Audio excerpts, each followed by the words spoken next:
குவியம் தி ஃபோக்கஸ். உண்மை நிகழ்வுகள் பற்றிய தெளிவான விரிவான பார்வை.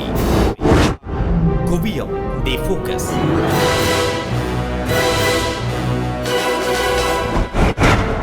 கால மாற்றத்தில் உள்ளூர் உலக அரங்கில் இடம்பெறுகின்ற சமூக மட்டத்தில் தாக்கத்தை ஏற்படுத்தக்கூடிய சம்பவங்கள், நிகழ்வுகள் குறித்து எமக்கு கிடைக்கப்பெற்ற பல்கோண செய்திகள், தகவல்களை தெரிவுபடாமல் உங்கள் கவனத்துக்கு கொண்டு வருவதே குவியம். சமூக, அரசியல், அறிவியல், விஞ்ஞானம் என பல்கோண பார்வை கொண்டதாக அமைகின்ற இந்நிகழ்ச்சி பல்துறைகளில் ஏற்படுகின்ற மாற்றங்களை, கருத்துக்கள், ஆதாரங்களை மேற்கோள் காட்டி உங்கள் முன் சமர்ப்பிக்கிறது.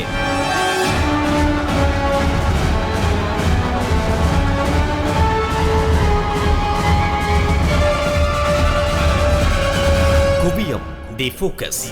We turn now to Turkey, a nation at the forefront of the refugee crisis and a critical and often problematic partner to the U.S.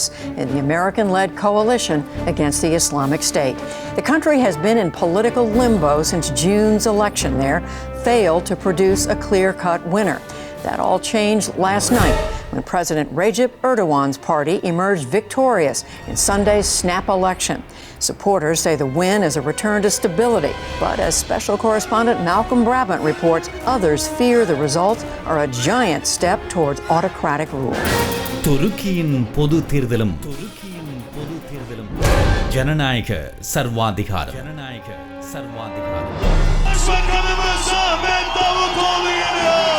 They are the results the AKP was hoping for, winning more than 49% of the votes and at least 316 seats in the Grand National Assembly. Turkey's Justice and Development Party, led by Prime Minister Ahmet Davutoglu, has again secured victory. Today is a day of victory for our democracy and for our nation. To all those and all the brothers who contributed to this victory, may God protect you. துருக்கியில் கடந்த ஞாயிற்றுக்கிழமை November 1 இடம்பெற்ற தேர்தல் ஆச்சரியங்களையும் அச்சங்களையும் தோற்றுவித்துள்ளது. கடந்த 5 மாதங்களுக்குள் இடம்பெற்ற இரண்டாவது பொது தேர்தலில் ஆளும் AKP கட்சி பெரும்பான்மை பலம் பெற்று ஆட்சியை தொடர்கிறது. ஐரோப்பாவின் வாசலாக கருதப்படுகின்ற அரேபிய உலகையும் ஐரோப்பாவையும் இணைக்கும் பாலமாக துருக்கி விளங்குகிறது. நேட்டோ அமைப்பில் அங்கத்துவம் பெற்றிருக்கின்ற துருக்கி மேற்குலக நேச அணியில் முக்கிய இடம் பிடித்திருக்கின்ற நாடு. அத்துடன் ஐரோப்பிய ஒன்றியத்தில் இணைவதற்கான முனைப்புகளையும் அது மேற்கொண்டு வருகிறது. இஸ்லாமிய நாடாக விளங்கும் துருக்கி பல்லின, பல்சமூக, பல்கலாச்சார பாரம்பரியங்களை கொண்டு விளங்குகிறது. 98% மாணவர்கள் இஸ்லாமியர்களாக இருப்பினும் 72% மாணவர்கள் சுனி இஸ்லாமியர்களாகவும் 25% மாணவர்கள் ஷியா பிரிவு இஸ்லாமியர்களாகவும் விளங்குகின்றனர். எனினும் கிறிஸ்தவம் உட்பட பல் மதத்தவர்களும் சிறுபான்மை சமூகங்களாக அந்நாட்டில் வாழ்ந்து வருகின்றனர். குறிப்பாக இன ரீதியாக நாடற்றவர்களாக இருக்கின்ற குர்திஸ் இனத்தவர்கள் தமக்கான சுயாட்சி கோரி நீண்ட காலமாக போராட்டத்தை முன்னெடுத்து வருகின்றனர். இந்த நிலையில் துருக்கியில் இடம்பெற்ற பொது தேர்தல் குறித்த பார்வையாக இன்றைய குவியம் அமைகிறது.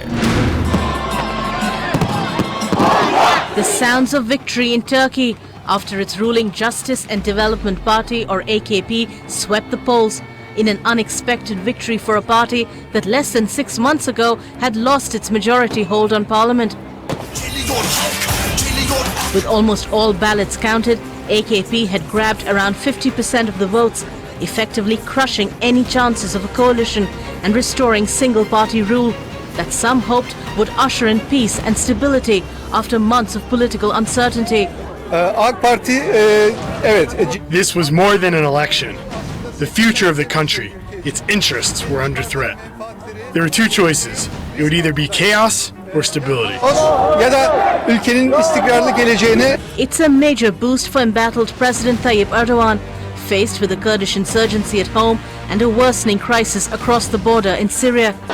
Addressing supporters in Konya, an AKP stronghold, Prime Minister and AKP leader Ahmet Davutoglu told supporters the election results were a victory for democracy. But not everyone saw it that way.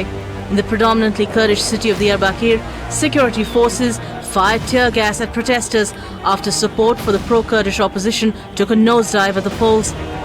In bumper-to-bumper traffic, Protesters held Kurdish flags and celebrated the end of the elections, with many hoping the stalled peace talks between Kurdish militants and the Turkish government would resume and that calm would return to the region. கடந்த June மாதம் துருக்கியில் இடம்பெற்ற பொது தேர்தலில் ஆளும் justice and democratic party என அழைக்கப்படுகின்ற AKP கட்சி பெரும்பான்மை பலத்துடன் ஆட்சியை தொடர முடியவில்லை. மேலும் ஏனைய கட்சிகளுடன் இணைந்தும் கூட்டாட்சியையும் அமைக்க முடியவில்லை. இந்த நிலையிலேயே 5 மாதங்களுக்குள் இரண்டாவது பொது தேர்தலை அந்நாடு எதிர்கொண்டது. எனினும் கடந்த 2003ஆம் ஆண்டு முதல் ஏகேபி கட்சி தலைமையிலான ஆட்சியை துருக்கியில் தொடர்ந்து வருகின்றவை குறிப்பிடத்தக்கது. தற்போதைய ஜனாதிபதி ரிசப் டாயிப் எர்டோகான் உருவாக்கிய ஏகேபி கட்சி இஸ்லாமிய பழமைவாத சித்தாந்தங்களை பிரதிபலிக்கும் ஒரு கட்சியாக விளங்குகிறது. 11 ஆண்டுகள் நாட்டின் பிரதமர் பதவியை வகித்த ரிசப் டாயிப் எர்டோகான் கடந்த 2014ஆம் ஆண்டு முதல் ஜனாதிபதியாக பதவி வகித்து வருகின்றார். இதனையடுத்து ரிசப் டாயிப் எர்டோகானின் பினாமி என்று வர்ணிக்கப்படுகின்ற அகமது தாவூத்குலு பிரதமர் பதவியை வகித்து வருகின்றார். இந்த நிலையிலேயே இரண்டாவது பொது தேர்தலை துருக்கி இவ்வாண்டு சந்தித்திருக்கிறது. It may have been an unexpected landslide win for the AK party, but Turkish President Recep Tayyip Erdogan called on the world to accept the election victory of the party he founded. Erdogan appealed for unity amid fears the strength of the win could further deepen political polarization in Turkey. The national will manifested itself in favor of stability, he said. Let us be as one, be brothers, all be Turkey together.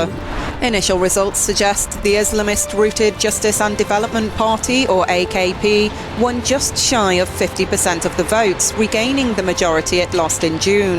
The leftist CHP lagged way behind in second place on just over 25%. I think this is a good development for Turkey, says this man in Ankara. A single-party government always has a positive effect on markets and the economy. But of course, some people may be saddened by the fact that coalition governments are not commonly practiced in Turkey. Çok yaygın olmamış olması belki bazılarımız için üzüntü verici olabilir ama I don't blame the AKP, says the CHP supporter. We deserved the win, but it wasn't to be. I'm truly sorry. There's no longer a leftist movement in Turkey. Under the leadership of Prime Minister Ahmet Davutoglu, the AKP is expected to control around 316 of the 550 parliamentary seats.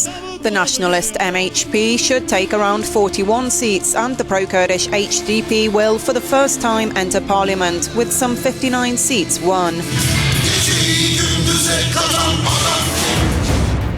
இம்மாதம் இடம்பெற்ற தேர்தலில் AKP கட்சி பெரு வெற்றி பெற்று ரிசப் டாயிப் Erdogan மற்றும் அகமது தாவூத்குலு ஆகியோரின் தலைமையிலான ஏகேபி கட்சி பெரு வெற்றி பெற்றமை ஆட்சியாளர்களுக்கு சர்வ அதிகாரங்களை கொடுத்திருப்பதாக வர்ணிக்கப்படுகிறது. 550 ஆசனங்களை கொண்ட நாடாளுமன்றத்தில் 317 ஆசனங்களை ஏகேபி கட்சி கைப்பற்றிக் கொண்டது. பிரதான எதிர்க்கட்சியான ரிப்பப்ளிகன் பீப்புள்ஸ் பார்ட்டி எனப்படுகின்ற சிஹெச்பி 134 ஆசனங்களை மட்டுமே கைப்பற்றியது. ஏனைய ஆசனங்களில் பீப்புள்ஸ் டெமோக்ராட்டிக் பார்ட்டி எனப்படுகின்ற HDP 59 ஆசனங்களையும், நேஷனலிஸ்ட் மூவ்மெண்ட் பார்ட்டி எனப்படுகின்ற MHP 40 ஆசனங்களையும் கைப்பற்றிக் கொண்டன. இம்முடிவுகளின் பிரகாரம் 3ஆம் 4ஆம் நிலைகளில் இருக்கின்ற வலதுசாரி போகக்கூடிய MHP இடமிருந்தும் இடதுசாரி போகக்கூடிய HDP இடமிருந்தும் ஆளும் AKP கட்சி வாக்குகளை சுவீகரித்துக் கொண்டிருக்கின்றமை புலப்படுகிறது. எனினும் இத்தேர்தலில் AKP கட்சி பெரும்பான்மை பெற்றுள்ள போதிலும் அரசியலமைப்பு மாற்றங்களை செய்வதற்கு தேவையான அறுதி பெரும்பான்மையான 330 ஆசனங்களை பெற முடியவில்லை. A glorious victory for some, the success of chaos for others. Newspaper headlines in Turkey echoed the division among Turkish voters following Sunday's elections. This is a good development for Turkey. Single-party governments have positive effects on markets and on the economy. Clashes will continue in Diyarbakir and in the rest of southeast Turkey because this is not what people in the southeast wanted. None of the recent policies and developments reflect the wishes of the people of this region. Since July, there's been a surge of violence in the predominantly Kurdish southeast between security forces and militants of the PKK. And for Recep Tayyip Erdogan, the election results are a message to the insurgency that violence cannot coexist with democracy. With nearly 50% of the votes, his ruling Justice and Development Party will now be able to form a government alone, boosting Erdogan's power, but further angering his critics. For the pro-Kurdish opposition, the Turkish president deliberately used the unrest in his favor, returning Turkey to the situation it was in before the previous elections were held in June. We have a polarized society, the tensions between the political parties, 50% who still doesn't like, hates even Erdogan, and the other 50% adores Erdogan. So I believe that this polarization within the Turkish society will only go on. இந்த நிலையில் துருக்கியில் இடம்பெற்ற தேர்தல் நடைமுறைகள் குறித்து கண்டனங்களும் விமர்சனங்களும் முன்வைக்கப்பட்டு வருகின்றன. மிகவும் இறுக்கமான ஜனநாயக மறுப்புகளுடன் கடும் நெருக்குவாரங்கள், அச்சுறுத்தல்கள், ஊடக அடக்குமுறைகளுக்கு மத்தியில் துருக்கியின் தேர்தல் இடம்பெற்றிருப்பதாக வர்ணிக்கப்படுகிறது. ஜனநாயக முகத்தை காட்டுகின்ற சர்வாதிகாரியாக துருக்கிய ஜனாதிபதி ரிசப் டாயிப் எர்டோகன் வர்ணிக்கப்படனும் பிரதமர் அகமது டாவுட்டோகுலு மூலமாக தமது அரசை மென்போக்கானதாக அவர் பிரதிபலிக்க முனைந்து வந்திருக்கிறார். இருப்பினும் அரசு இயந்திரத்தின் வரம்பு மீறிய ஜனநாயக அடக்குமுறைகளும் அச்சுறுத்தல்களும் மிக பகிரங்கமாகவே வெளிப்பட்டன. தமக்கு எதிரான நிலைப்பாட்டை பிரதிபலித்த ஊடகங்கள் கையகப்படுத்தப்பட்டமை, ஊடகவியலாளர்கள் கைது செய்யப்பட்டமை, வெளியீடுகள் தடுக்கப்பட்டமை என்பன தேர்தலுக்கு முன்னர் திட்டமிட்டு முன்னெடுக்கப்பட்ட ஜனநாயக மறுப்புகளாக பட்டியலிடப்படுகின்றன. அரசினது இவ்வாறான செயற்பாடுகள் மக்கள் மத்தியில் பக்கச்சார்பான செய்திகளை கொண்டு சேர்த்ததோடு அரசினது அச்சத்தை ஏற்படுத்தும் பிரச்சார யுக்திகளுக்கும் பயன்பட்டது. Turkey's president wants respect. Following his party's victory on Sunday, Recep Tayyip Erdogan criticized the world's, quote, lack of maturity, as some in the international community have denounced what they call intimidation and censorship in the build-up to the election. Unfortunately, we come to the conclusion that this campaign was unfair and it was characterized by too much violence, by too much fear, and fear is the enemy of democracy. Just last week, Turkish security forces interrupted broadcast of 2 TV stations that had been critical of the government. And on Monday, a Turkish court ordered police to seize all copies of weekly magazine Nokta after it had said the election results could lead to a civil war. In the US, President Barack Obama didn't issue the customary congratulations to his Turkish counterpart, and the White House said it was deeply concerned that media outlets and journalists critical of the government were subject to pressure and intimidation during the campaign. Meanwhile, EU Head of Foreign Affairs Federica Mogherini praised the high voter turnout, saying it reaffirmed the strong commitment of the Turkish people to democracy. Currently home to 2 million Syrian refugees, thousands of whom leave for Europe every day, Turkey is a major player in the migrant crisis. Last month, Ankara agreed to reinforce controls at its borders and to improve living conditions for migrants in order to discourage them from heading west. தேர்தலையொட்டியதாக மேற்கொள்ளப்பட்ட ஜனநாயக மறுப்பு நடவடிக்கைகள் மற்றும் ஊடக அடக்குமுறைகளுக்கு மத்தியில் இஸ்லாமிய தேசியவாதத்தை உறுதி செய்யும் முகமாக பிரச்சாரங்களையும் சில அதிரடி நடவடிக்கைகளையும் துருக்கி அரசு மேற்கொண்டது. குறிப்பாக சிரிய மற்றும் ஈராக்கில் ஐஎஸ்க்கு எதிரான போரில் நேட்டோ நாடுகள் களமிறங்கிய போதிலும் துருக்கி அதனை தவிர்த்து வந்தது. குறிப்பாக ஐஎஸ் மீதான தாக்குதல் தனது வைரியான சிரிய அதிபர் பஷார் அல் அசாத்துக்கு சாதகமான சூழலை தோற்றுவித்துவிடும் என்ற வாதத்தை துருக்கி முன்வைத்தது. எனினும் அந்நிலைப்பாட்டை திடீரென்று மாற்றிய துருக்கி சிரிய நிலப்பரப்பில் ஐஎஸ் நிலைகள் மீது தொடர் வான் தாக்குதல்களையும் மேற்கொண்டது. மேலும் இதே சந்தர்ப்பத்தை பயன்படுத்தி உள்நாட்டில் பிரிவினை கோரி வருகின்ற குர்திஸ் போராளிகள் மீதும் துருக்கி வான் தாக்குதல்களை மேற்கொண்டது. ஆனால் குர்திஸ் போராளிகள் ஐஎஸ் அமைப்புக்கு எதிரான போரில் மேற்குலகுடன் இணைந்து போரிட்டு வருகின்றவை இங்கே கவனிக்கத்தக்கது. இருப்பினும் மேற்குலகு விரும்பியது போலவே ஐஎஸ் மீதான தாக்குதல்களில் இணைந்து கொண்ட துருக்கி தனது தனிப்பட்ட எதிரியான குர்திசுகளையும் போட்டு தள்ளும் வாய்ப்பாக அந்த சந்தர்ப்பத்தை பயன்படுத்திக் கொண்டது. இதனால் மேற்குலகம் இந்த விடயத்தில் துருக்கியுடன் முரண்பட முடியாத இக்கட்டான சூழல் தோற்றுவிக்கப்பட்டது. இவ்வாறான செயற்பாடுகள் மூலம் தேசியவாதிகளின் ஆதரவை தன் பக்கம் ஈர்த்த ரிசப் டாயிப் எர்டோகான் கனகச்சிதமாக காரியத்தை சாதித்திருக்கிறார். This is Unkapınar, a Kurdish neighborhood in the heart of Istanbul. Most people here backed the pro-Kurdish HDP in the elections and are bitterly disappointed by the strong win for President Erdogan's AK party. hak etmediğimiz bir yenilgiydi. We didn't deserve a defeat like that. We won more votes in June, but the AKP called new elections. They were bad losers. İlla ki o seni yenene kadar. Some Kurds did, however, switch their allegiance to the ruling party, which has sparked heated debate here. 90% of us know we can't trust the AKP. You and the other 10% are just kidding yourselves. The head of Istanbul's Kurdish Institute is worried about this atmosphere of mistrust. If the Kurds no longer believe the government will make peace with the PKK guerrillas, that could drive the population further towards separatism. Uniting the polarized population is a real challenge for the new AKP government, which has been accused of fueling the deep divides in Turkish society. இதேவேளை June மாதம் இடம்பெற்ற தேர்தலுக்கும் இம்மாதம் இடம்பெற்ற தேர்தலுக்கும் இடைப்பட்ட காலத்தில் உள்நாட்டில் பயங்கரவாத அச்சுறுத்தல் இருப்பதற்கான தோற்றுப்பாடுகளை எர்டோகன் அரசு மேற்கொண்டது. இக்கால பகுதிகளில் இடம்பெற்ற குண்டு வெடிப்புகளின் பின்னணியில் IS அமைப்பும் குர்திஸ்களும் இருப்பதாக அரசு தரப்பில் கை காட்டப்பட்டாலும் அதன் பின்னணியில் அரசு மீதும் சந்தேகங்கள் வெளியிடப்பட்டன. இவ்வாறு உள்நாட்டில் தோற்றம் பெற்ற அல்லது தோற்றுவிக்கப்பட்ட அச்சுறுத்தல் நிலை மக்கள் மனங்களில் உறுதியான ஆட்சியின் தேவையை உணர்த்தியது. அதன் விளைவே AKP கட்சியின் அபார வெற்றிக்கான காரணமாக கணிப்பிடப்படுகிறது.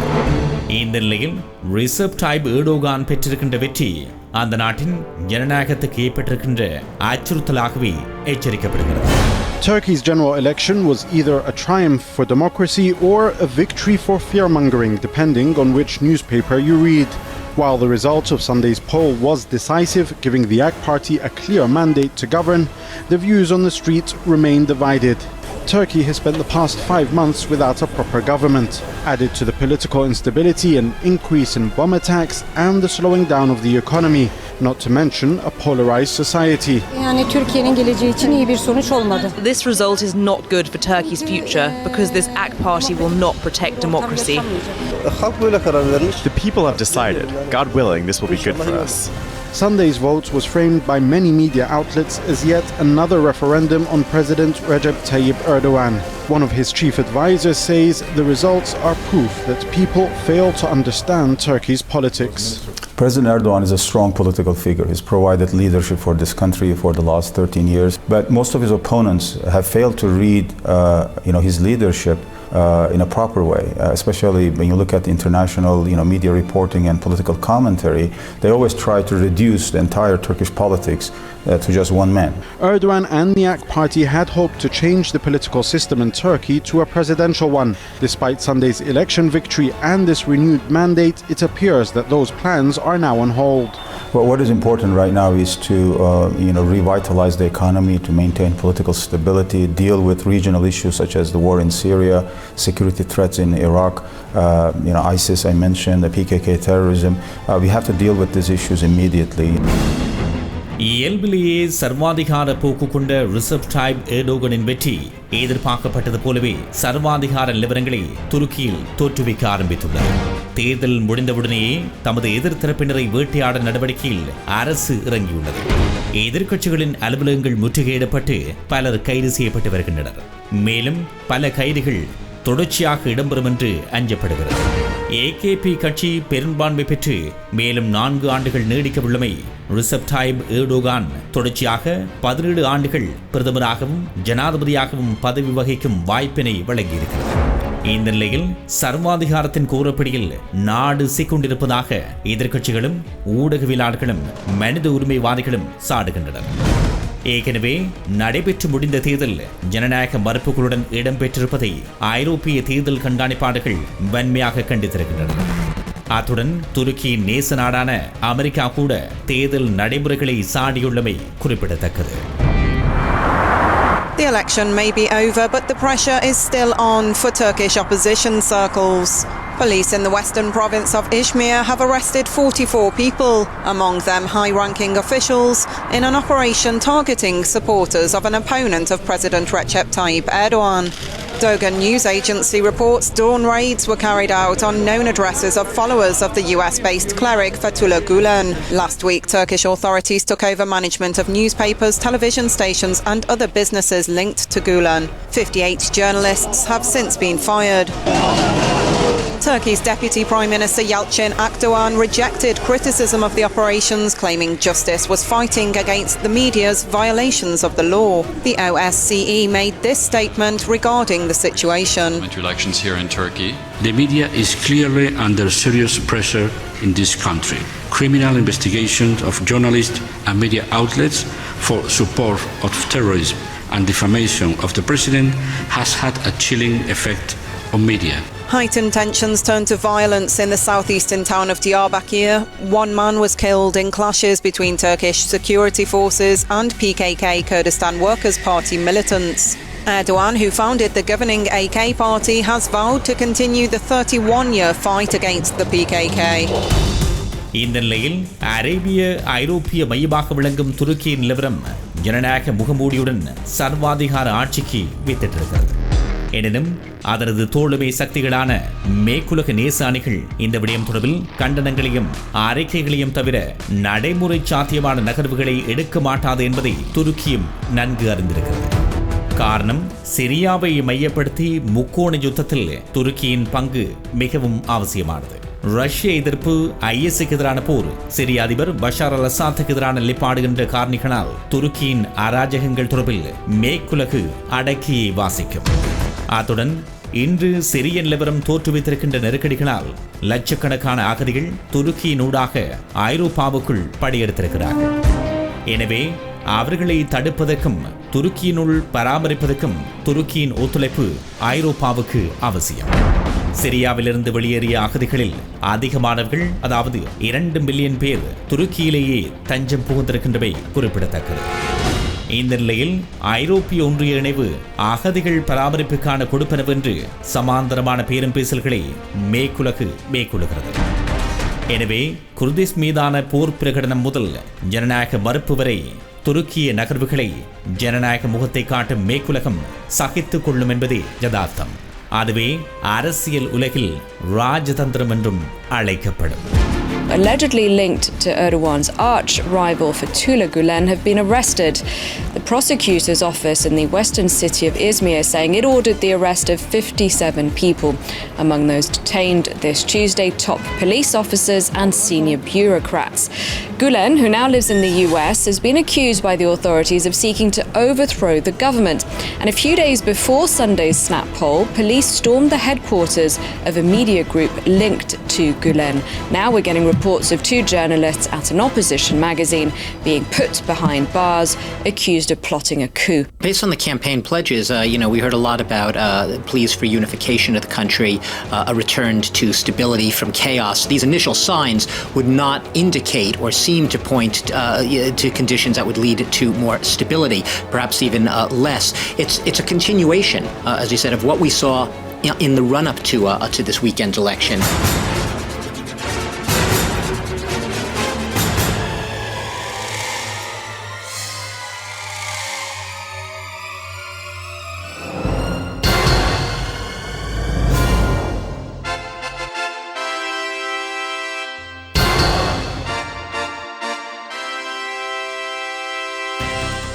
நேர்கள் இதுவரை கேட்டது குவியம் தி ஃபோக்கஸ். எழுத்துருவாக்கம் மற்றும் குரல் வடிவம் உதயன் எஸ் பிள்ளை. பின்னணி ஒலிச்சேர்க்கை KV கலைரூபன். ஒளிப்பட தொகுப்பு கஜவதனே. இது CMR தமிழ் FM ஒரு பிரத்யேக தயாரிப்பு. மீண்டும் அடுத்த வாரம் குவியம் தி ஃபோக்கஸ்.